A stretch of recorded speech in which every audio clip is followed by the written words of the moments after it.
بسم الله ومن الله فما بكم من رحمة فمن الله ثم الصلاة والسلام على خير الخلق محمد بن عبد الله وعلى آله وصحبه وسلم تسليما كثيرا. On est là encore à nouveau pour le troisième épisode de notre programme. Maintenant, on se demande, est-ce que le fait de ne pas célébrer la fête des chrétiens et des juifs et des mécréants, est-ce que ça veut dire qu'on n'est pas en paix avec eux? Puisqu'il y a des gens qui ont cette mauvaise compréhension-là. Ils disent, mais ce sont nos camarades, ce sont mon ami, on travaille ensemble dans le même chantier, c'est mon ami, on est ensemble, on est au même service, c'est mon partenaire, on est sur le même banc en classe.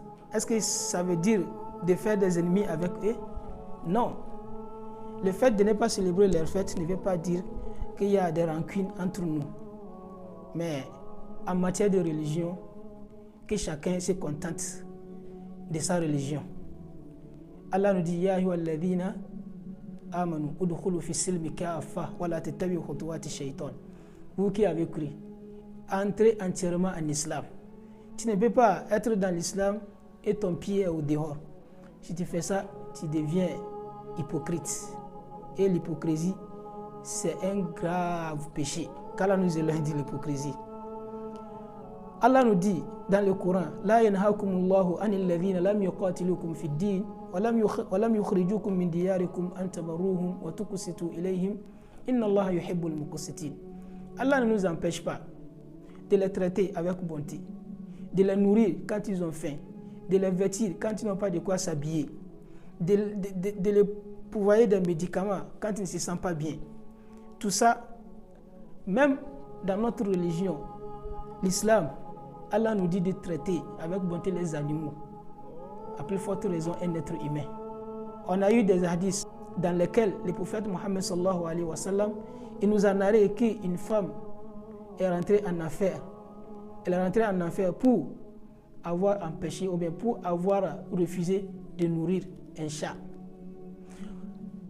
Au même moment, on a encore reçu un hadith dans lequel le prophète Mohammed sallallahu alayhi wa sallam nous a raconté l'histoire d'un gars qui est descendu dans un puits pour boire de l'eau parce qu'il avait soif.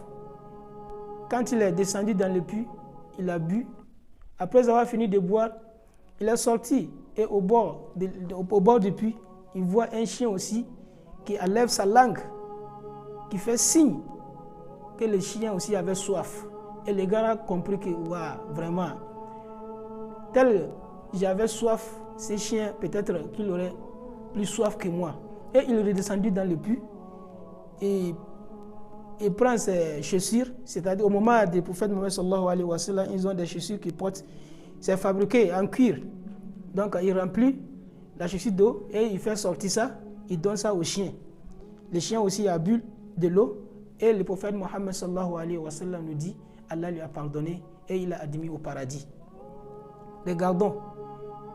C'est des animaux, ils ont traité des animaux très bien, bonnement, et Allah leur a pardonné leurs péchés.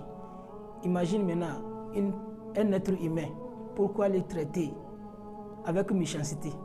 Donc, quand on dit qu'on ne doit pas célébrer leurs fêtes, ça ne veut pas dire que nous sommes des ennemis, puisqu'il y a les gens qui ne comprennent pas. Aujourd'hui, ils veulent que nous, les musulmans et les chrétiens et les juifs, nous soyons les mêmes, alors que ça ne peut pas. Ça ne peut pas. Allah dit Inna dina indallahi al-Islam. La religion agréée auprès d'Allah, c'est l'islam. Une fois que tu n'es pas musulman, on n'a rien en commun. On peut travailler ensemble. Quand j'ouvre une entreprise, je peux t'embaucher pour que toi tu puisses trouver quelque chose à la fin du mois. Comme ça, tu vas pouvoir subvenir aux besoins de ta famille. Mais une fois que tu n'es pas musulman, arrivé au moment des fêtes, au moment des prières, au moment d'adoration, que chacun se contente de sa religion. Maintenant, je pose la question à mes frères et sœurs. Est-ce que tu as une fois vu un chrétien à la fin du mois de Ramadan aller, ou bien au moment du Ramadan, dire que moi aussi je vais jeûner comme vous un mois? Non, il ne jeûne pas. C'est toi les musulmans qui jeûnent.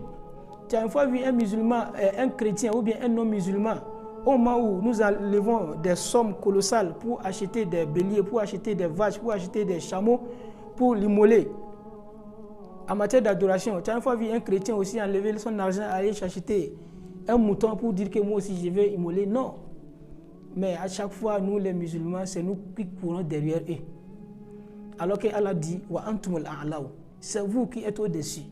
Mais pourquoi vous voulez tourner la balance? Tu dois être fier d'être musulman. Il y a des milliers, il y a des centaines de personnes. Ils ont de l'argent, ils ont des connaissances, mais ils ne sont pas des musulmans. Donc, la ni'ma qui est plus grande, c'est d'être musulman. Et tu dois être content d'être musulman. Tu remercies Allah subhanahu wa ta'ala jour et nuit et tu lui pries qu'il prenne ton âme en étant musulman. On prie Allah subhanahu wa ta'ala qu'il nous maintienne dans cette noble religion qu'est l'islam, qu'il nous pardonne nos péchés, qu'il fasse de nous des serviteurs pieux et dévoués et qu'il fasse que le jour de la résurrection, nous soyons auprès de notre prophète Mohammed sallallahu alayhi wa sallam, qu'il nous admette ensemble dans son paradis, Al-Jannat Firdaus.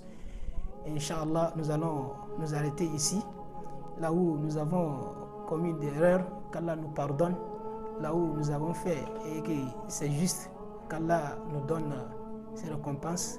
سبحانك لا علم لنا إلا ما علمتنا إنك أنت العليم الحكيم سبحانك وبحمدك نشهد أن لا إله إلا أنت نستغفرك ونتوب إليك والسلام عليكم ورحمة الله وبركاته.